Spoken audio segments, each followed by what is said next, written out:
믿음을 같이 하는 분이 오늘 함께 모여서 경배드리는 날입니다. 함께 한다는 데 의미가 있죠. 그래서 마음을 이렇게 정리하고 순서에 따라 경배를 드리겠습니다. 아침 성경 공부와 오후 예배까지 주님이 함께 하시도록 기도 먼저 하겠습니다. 하나님 아버지, 참으로 감사합니다.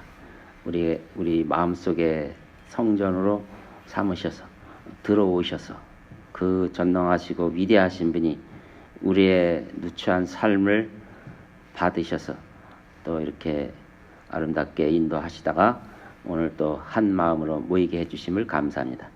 오늘 이 시간 저희들이 마음을 같이하여 주님께 영광 돌리고 또 감사하며 찬양 드릴 수 있도록 도와주시고 아침부터 오후까지 우리의 마음에 그 계시의 영을 주셔서 주의 말씀을 잘 깨달아 알게 하시고 하나님의 깊으신 뜻도 또한 깨달아서 더욱 정진하는 데 귀한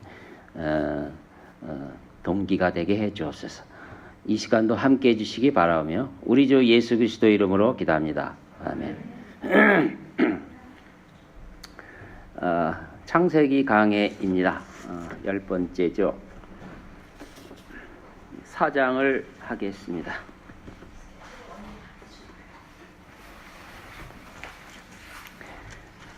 창세기 4장은 제가 많이 다뤘어요. 특별히 가인을 좋아하는지 자주 다루었는데 전반부는 건너뛰고요. 16절부터 24절까지 하겠습니다. 자, 24절까지 교독하겠습니다. 카인이 주의 면전에서 떠나가서 에덴의 동쪽 노 땅에 거하였더라.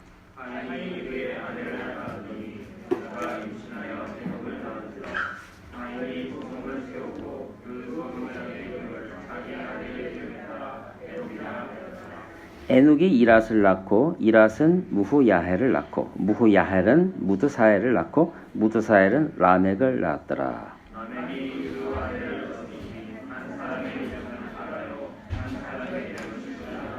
아다는 야발을 낳았으니 그가 장막에 거하는 자들과 가축을 기르는 자들의 조상이 되었으며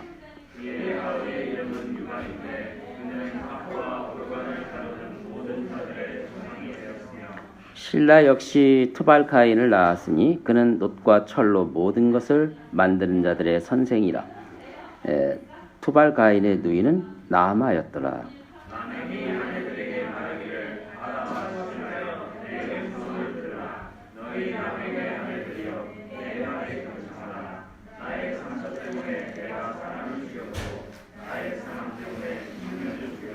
같이 읽겠습니다.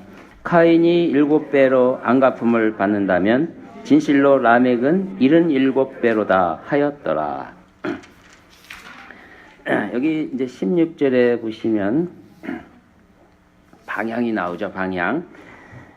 카인이 주의 면전에서 떠나가서 에덴 동쪽 노 땅에 거하였더라. 에덴은 지금의 그 중동 지역이죠. 중동 지역. 터키 일부, 이란과 이라크 일부, 이집트 일부, 그 삼각형 영역을 이제 에덴이 있던 지역이라고 신학자들이 많이 밝히고 있습니다. 거기에서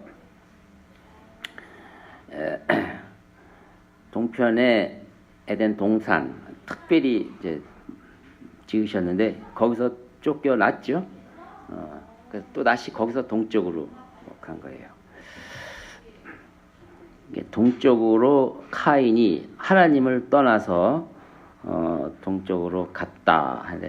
이제 방향이 그렇게 중요한가 했는데 어느 정도의 일관성을 가지고 있습니다. 성경에는 어느 정도가 상당히 일관성이 있어서 이제 살펴봤더니 서쪽에서 동쪽으로 가는 방향은 늘 하나님을 떠나 이렇게 가는 그런 어그러진 길, 그래서 카인의 어그러진 길을 죄악된 길의 방향이었다. 그게 나에게 무슨 도움이 됩니까? 이사할 때 동쪽으로 가지 말라는 뜻이니까 그런 거 아니고요. 이제 그런 걸 크게 인류의 역사와 이런 걸 보면 영적 생활에 도움이 되니까 하는 것 같습니다. 야곱도요. 야곱도 참 가정 분란을 일으킨 장본인인데 결국 라반 집에 가는 그 길도 동쪽이죠. 그 후 야곱이 계속 이동하여 동쪽 사람들의 땅으로 들어갔다 이렇게 돼 있어요. 이게 어떤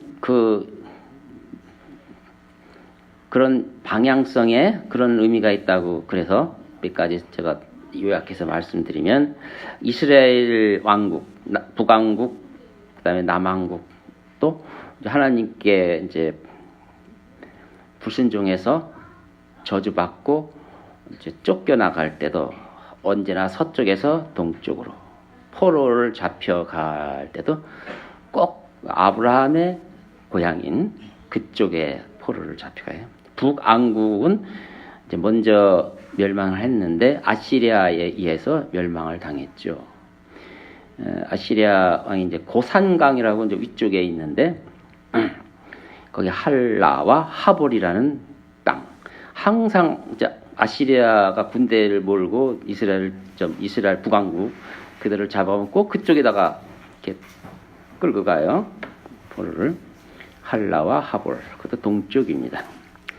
남왕국은 그 이후에 멸망을 했는데 시드기야도 있고 사카리아도 있고 근데 이제 그들도 역시 바빌론으로 끌려갔습니다.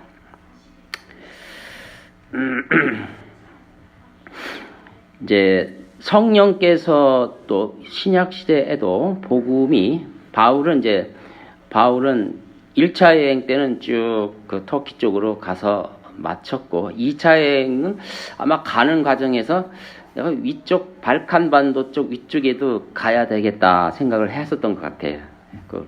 이번에는 못 갔지만 다음에 기회가 오면 글로 가야 되겠다 생각을 했는데 이제 하나님이 개입을 하십니다. 그쪽으로 가지 말라고. 그죠? 우리 사도행전 16장을 한번 볼까요? 잠깐 보겠습니다.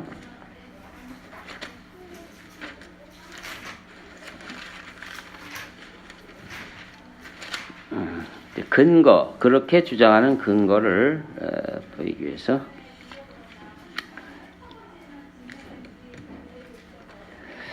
쭉 13절까지 읽어보겠습니다. 1절부터. 그 후 바울은 더베와 루스트라에 도착하였는데 이게 2차 선교 여행 때입니다. 보라, 그곳에 디모데라고 하는 한 제자가 있었는데 그는 어떤 믿는 유대 여인의 아들이나 그의 부친은 헬라인이며 또 루스트라와 이코니온에 있는 형제들에게서 칭찬받는 자더라. 바울이 이 사람과 함께 가고자 하므로 그 근방에 있는 유대인들 때문에 그를 데려다가 할례를 주니 이는 그들 모두가 그 부친이 헬라인인 것을 알고 있음이더라. 그들이 성읍들을 경유하면서 예루살렘에 있는 사도들과 장로들이 결정한 규례를 지어 지키게 하니라. 그러므로 교회들이 믿음으로 강건해지고 날로 그 수가 늘어가더라. 그들이 프루키아와 갈라디아 지역 통과하였을 때 성령께서 아시아에서 말씀 전하는 것을 금하셨으며 무시아에 이르러 비두니아로 가려고 하였으나 성령께서 허락지 아니하심으로 무시아를 지나서 트로아로 내려왔더라. 그러니까 무시아 쪽으로 올라가서 오른쪽으로 가려고 했는데 북쪽으로 올라가서 오른쪽으로. 그쪽이 아마 바울은 아마도 그 바빌론 쪽을 염두에 뒀었던 것 같아요. 항상 그 사람들이 많이 모여 있는 도시를 늘 염두에 뒀거든요. 그걸 막았어요. 고의적으로 막았습니다. 반면에 이제 회개하고 돌아오는 방향은 성경에는 그 반대예요. 동쪽에서 서쪽. 아브라함은 하나님 원래 부르실 때도 동쪽에 있는 우루 지역에 그 자그마한 족장 아브라함을 부르셔서 하란으로 옮기셨고 하란에서 지금 팔레스타인 지역인 이스라엘 지역인 베델과 헤브론으로 이렇게 쭉 여정을 동쪽에서 서쪽. 앞으로 유대인들이 이제 회복해서 약속의 땅으로 들어갈 때도 앞으로가 아니죠. 그 유대인들이 그 애굽에서 이스라엘에서 나와서 약속의 땅으로 들어갈 때도 요단 동편에서 시작해서 서쪽으로 들어갔습니다. 길갈에서 여리고. 또 제사장들이 성막에 들어가는 방향도 동쪽에서 서쪽으로, 동쪽 문을 통해서 서쪽으로. 보다 중요한 것은 예수님의 행로죠. 예수님께서도 재림 후에 올리브산에서 이제 내리시고 거기서 이제 예루살렘 성 안으로 입성하시게 되는데 동문을 이용하시겠다 이렇게 했어요. 이건 찾아봐야 되겠네요. 에스겔서 44장 2절.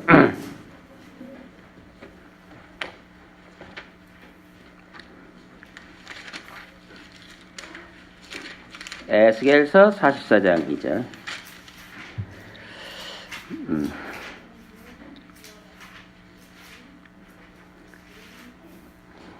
자, 그때 주께서 내게 말씀하시더라. 이 대문이 닫히고 다시 열리지 아니하리니 아무도 그곳을 통해 들어가는 사람이 없으리라. 성경이 딱 그렇게 선언하셨네요. 아무도 다시 열리지 아니하리니 아무도 그곳을 통해 들어가는 사람이 없으리라. 이게 성소의 동쪽 문이죠. 이는 주 이스라엘의 하나님이 그곳을 통해 들어갔습니다. 그러므로 그 대문은 닫혀 있으리라. 그 대문은 통치자를 위한 것이라.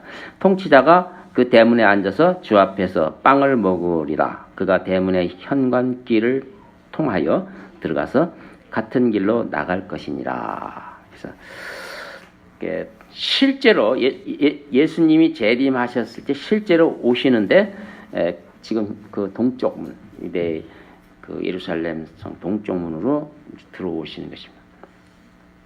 여기 밑에 혹시 러크만 성경, 주석 성경을 갖고 계신 분은 그 자세한 재미난 이야기가 쭉 써 있습니다.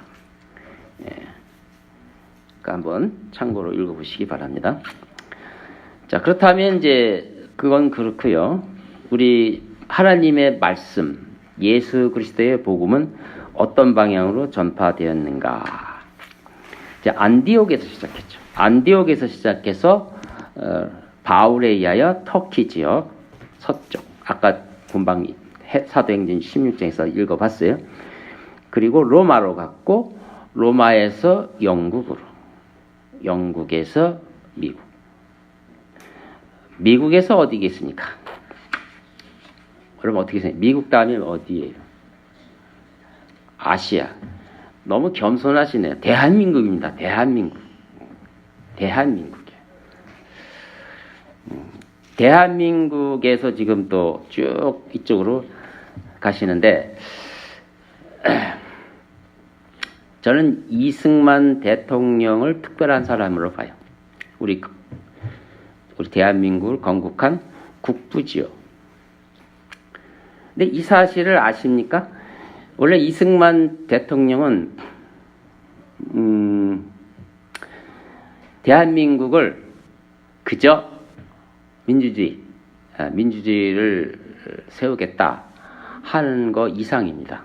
그분의 이제 개인적인 서신이나 이런 걸 보면 열렬한 그리스도인이에요. 우리가 아직 밝혀지지 않아서 그렇지 열렬한 그리스도인이고 그가 꿈꾼 것은 뭐냐면 그 당시 항상 그 독립하는 사람들은 어떤 모델을 꿈꿨어요.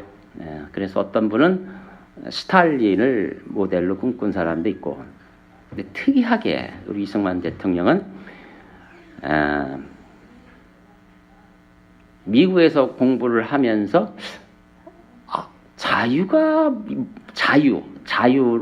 무엇인가를 체득한 것 같아요. 이게 자유구나. 우리 조선 그 백성들이 양반 계급에 의해서 수탈당하고 노예 생활하던 그 자유가 없는 거에서 자유라는 건 이거구나 해가지고 아, 저런 나라를 세우자 하고 한 거예요. 그게 이제 그가 모델을 삼은 것이 영국과 미국입니다. 그래서 기독교 국가를 반드시 세우겠다. 그렇게 했어요.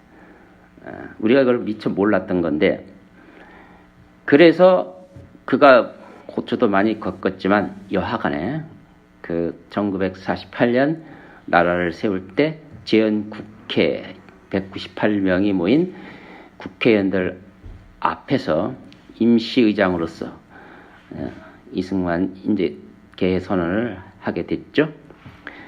거기에 모여 있는 대다수의 그 제헌 국회의원들이 기독교인들이 많았습니다.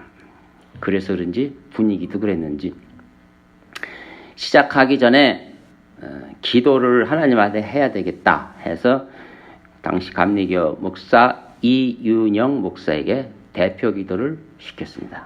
그 대표 기도의 내용을 제가 잠깐 인용한 걸 읽겠습니다. 그래도 우리나라 처음 제헌국회에서 처음 시작하는 것에 기도로 시작했다는 것이 얼마나 의미가 있습니까?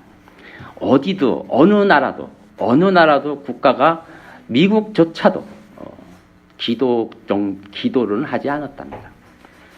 이 양반이 얼마나 뜨거운 복음주의자인지 기도를 시켰어요. 그래서 나와서 기도를 했는데 다 기록이 나와 있어요. 이 우주의 만물을 창조하시고 인간의 역사를 섭리하시는 하나님이시여, 이 민족을 돌아보시고 이 땅을 축복하셔서 감사에 넘치는 오늘 이 말씀을 주님께 저희들은 상심으로 감사하나이다.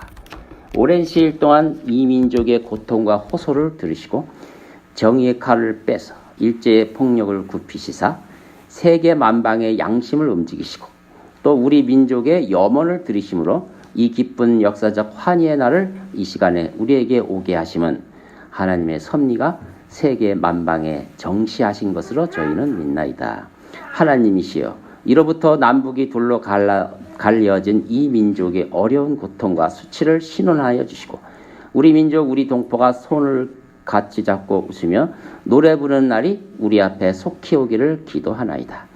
하나님이시여, 원치 아니한 민생의 도탄은 길면 길수록 이 땅의 악마의 권세가 확대되나 하나님의 거룩하신 영광은 이 땅에 오지 않을 수밖에 없는 줄을 저희들은 생각하나이다.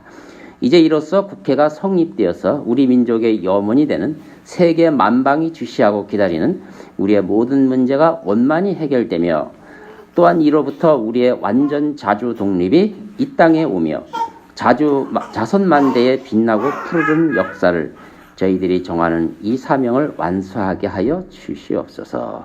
하나님이 이 회의를 사회하시는 의장으로부터 모든 우리 의원 일동에게 건강을 주옵시고 또한 여기서 양심의 정의와 위신을 가지고 이 업무를 완수하게 도와주옵기를 기도하나이다.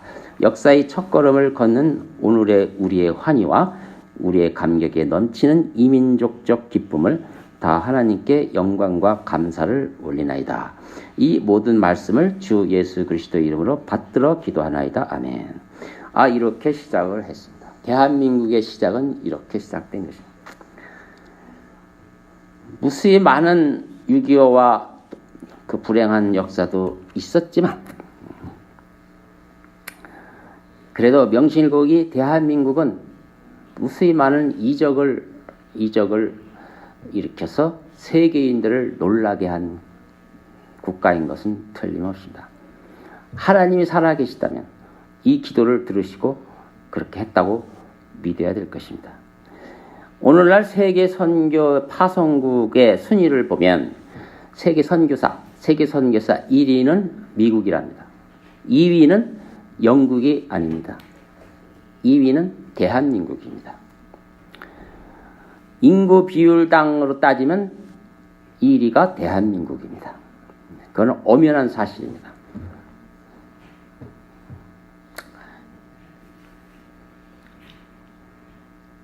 독립될 당시에 우리나라 GDP는 아프리카 그 어떤 일개 국가보다 못했어요. 그런데 발전한 것을 비율로 따지면 35,700배 나라로 발전했습니다.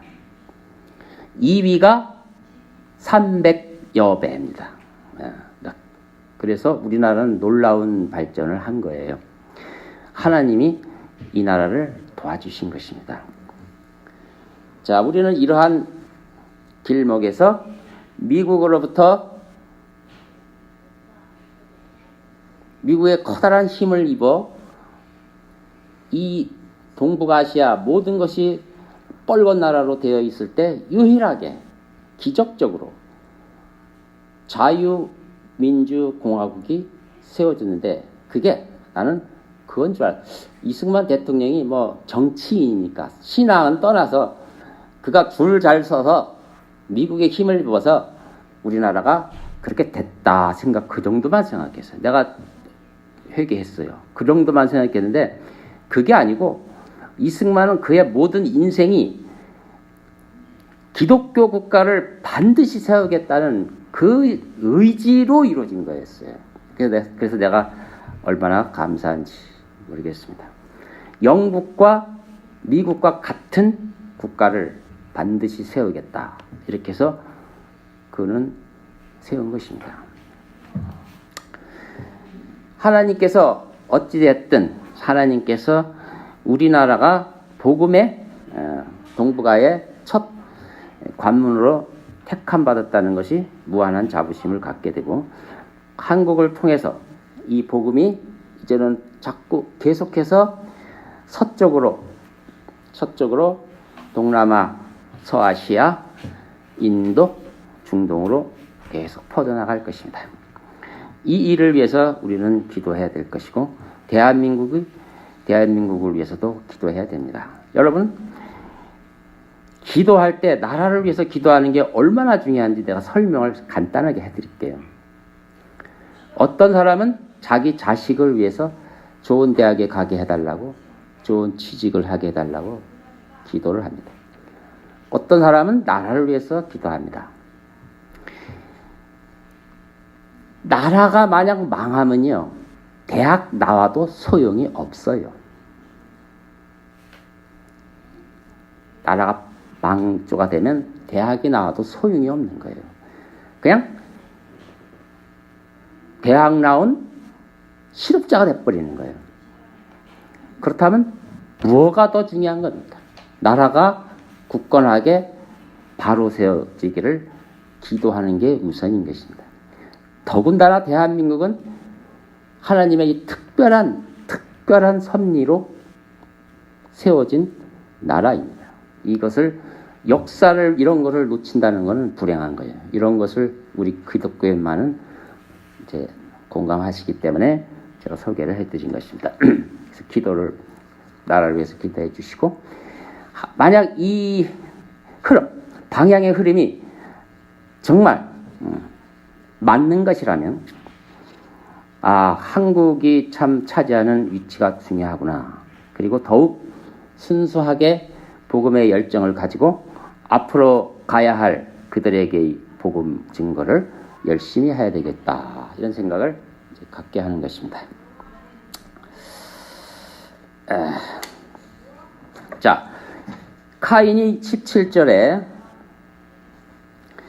이제 아내를 얻어서 아들을 낳았죠. 그 아들의 이름은 에녹입니다. 지난번에도 잠깐 설명해 드린 것 같은데, 에녹의 그 뜻은 시작이라는 뜻입니다. 시작, 또는 개벽이라는 뜻입니다. 개벽. 자, 그러면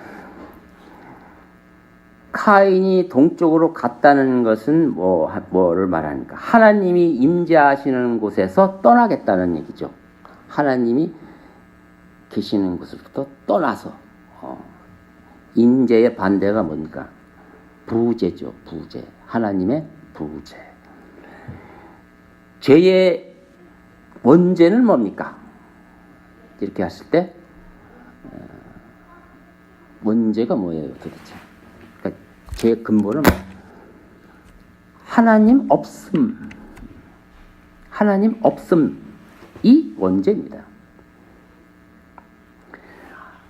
그러니까 카인은 원죄의 아들로 당연히 떠나는 거죠. 하나님으로부터 떠나고 하나님의 간섭으로부터 떠나고, 그게 죄의 근원이라는 거죠. 하나님을 떠나는 게 죄의 근원인 거죠. 여러분, 냉장고에 많은 게 싱싱한 과일도 있고 고기도 있지만 전원이 끊겨지면 어떻게 돼요? 부패하죠. 그겁니다. 그러니까 뭐 냉장고 안에 있는 어떤 고기가 뭐보다 더 잘하고 못하고 그걸 떠나서 하나님이 없으면 다 부패하게 돼 있어요. 그것이 고기는 먼저 부패하겠죠. 그건 시간 차이만 있을 뿐 모든 게 부패입니다. 하나님을 떠남, 그것이 원죄고요. 하나님 없음, 그것이 원죄입니다.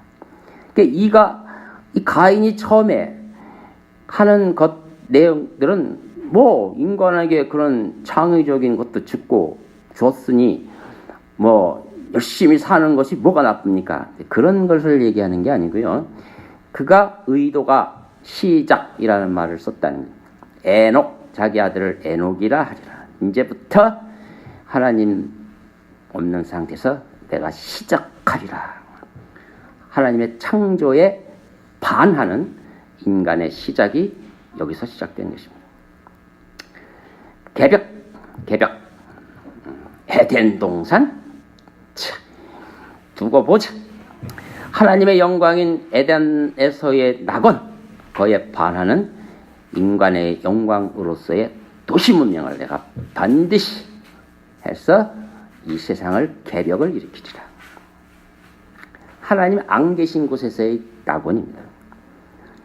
이 도망자요 유리자인 카인이 이렇게 하여 성읍을 세웠는데, 자기 아들의 이름을 도시에다가 묶어놨다는 사실은 운명적으로 이 도시 건물은 나의 운명, 내 아들의 운명, 이렇게 했다는 것입니다. 결심입니다. 하나님의 내리신 저주를 스스로 극복하는가, 하나님의 경고를 한갓 가설로 떨어뜨리려고 하는 것. 성공했어요, 안 했어요? 사실은 성공했죠. 가서 낄낄거리고 돌아다녔던. 그리고 너희들이 잘 믿는 셋의 자손들을 전부 아래로 무릎 꿇혀버렸어요. 그게 무시무시한 겁니다. 이 세상이. 하나님은 그 무시무시한 세상을 상대로 해서 거룩한 민족을 불러 이끌어 가시는데, 특이한 방법으로 그들을 뒤집어 버리는데, 우리도 실은 십자가입니다. 다 줘라, 다 양보해라. 그러나 너는 나와 함께 있지 않느냐. 무시무시한 하나님의 방법입니다. 이러한 것이 성읍의 건설의 그 영적 의미입니다. 그래서 그런지 성읍 건설에 대해서 쭉 살펴봤더니 특이한 부분이 나와요. 물론 이제 하나님의 선택받지 않은 이방인들은 당연히 도시를 건설하고 자기들의 우상탑도 짓고 성읍도 견고하게 쌓아서 하겠죠. 거기 힘의 정신인데요, 그게. 근데 이스라엘은 하나님의 택함 받은 민족인데, 그들은 어떻게 살았는가를 살펴봤더니 특이한 부분이 보여져요. 우선 첫째, 이스라엘은 뭐 어리버리한 민족이에요. 한마디로 말해서 어리버리 민족이에요. 왜? 나와서 시키는 대로 하니까 뭐 어리버리하죠. 그래서 처음에는 그 광야에서 헤매고 그랬을 때 요셉을 통해서 이미 세워진 도시로 그들을 인도하여, 그래서 그들은 도시에 머물러야 할 때가 있을 때는 그들이 짓지 않는 도시에 머물도록 하셨습니다. 신명기 6장 10절에 내가 세우지 아니한 크고 아름답 성읍을 내게 주실 것이며, 이렇게 기획.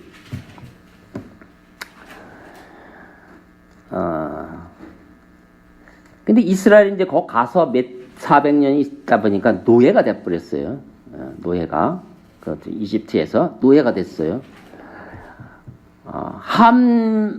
셈 족속의 노예가 된 거예요.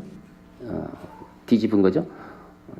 인간의 방향성이 뭘 같아? 하나님의 저주를 모조리 쫓아다니면서 하나님의 저주를 성경에 하나님이 저주한 것을 내가 모조리 쫓아다니면서 모조리 뒤집어 버리라.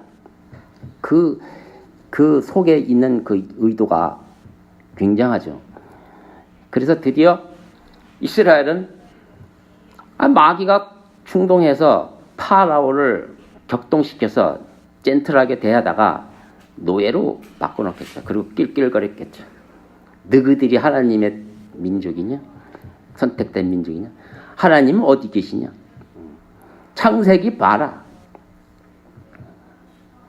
함의 땅에서 노예가 된 이스라엘이 기가 막히게 또 노예로서 굳고 성읍을 건축하는데 일꾼으로 쓰임을 받아요. 건축을 하는데 쓰임을 받아요. 시편 127편 1절에 주께서 집을 짓지 아니하시면 집을 짓는 자들의 수고가 헛되며 주께서 성읍을 지키지 아니하시면 파수꾼의 깨어 있음이 허사로다. 주님이 집을 주도적으로 짓지 않으시고 인간들이 짓는 것은 결국은 허망하게 끝날 것이라고 미리 크게 예언을 하셨어요. 하나님만이 참된 도시를 세우실 수 있다 하고 선언하신 거죠. 하나님께서 시온을 구원하시고 유다 성읍들을 세우시어 그들로 거기 거하게 하시며 그것을 소유로 삼게 하실 것입니다. 이렇게 선언하셨어요. 그래서 이스라엘 민족을 애굽에서 끌어내셔서 가나안 땅에 들어가게 하셨는데 거기서 이제 왕국이 세워졌죠. 솔로몬 왕 때 이제 문제가 하나 생깁니다. 솔로몬은 좋은 왕이죠. 열왕기상 9장에 보면 그가 주의 전을 먼저 멋있게 세워서 하나님께 드려요. 하나님이 받으셨습니다. 그 이후 자신의 궁도 더 멋지게 해주셨어요. 하나님은 거기까지 봐주셨어요. 뭐 봐줬다는 건 내가 잘못된 말일 거야. 그런 거 개의치 않으셨죠. 당연히. 근데 밀로 성읍을 또 건축한 거예요. 밀로 성읍을 또 건축했어요. 거기에 문제가 생겼는데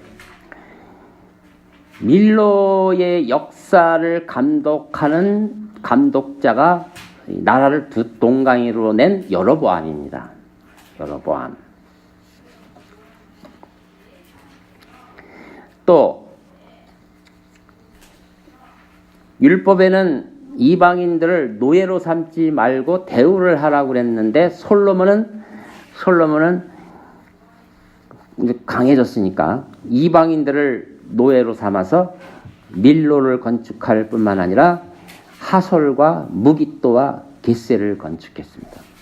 성읍을 계속 건축한 거예요.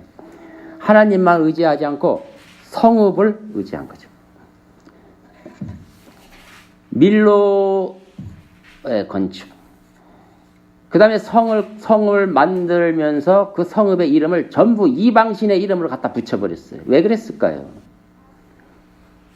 여왕들이 전부 이방인 여왕, 그러니까 바로 딸을 왕으로 삼어. 그러니까 너 그거 줄게.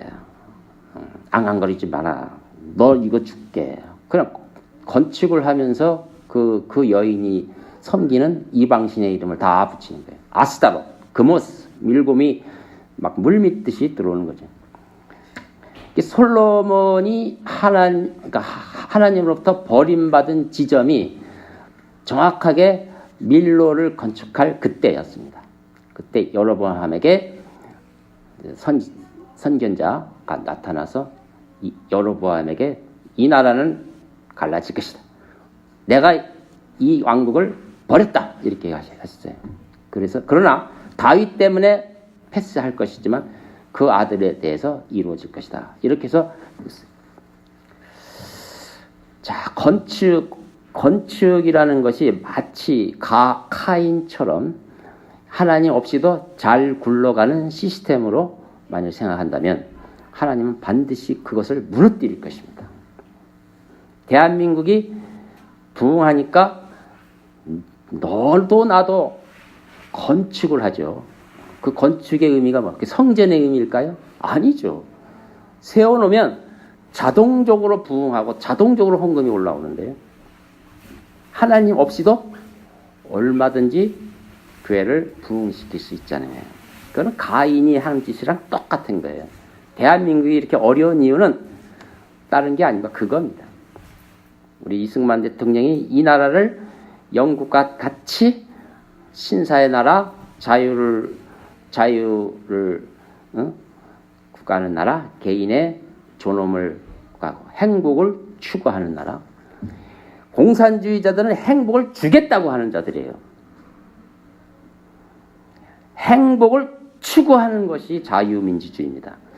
그건 무슨 뜻이냐면 행복은 하나님으로부터 온다는 이런 신앙이 정치 이데올로기를 만든 거예요.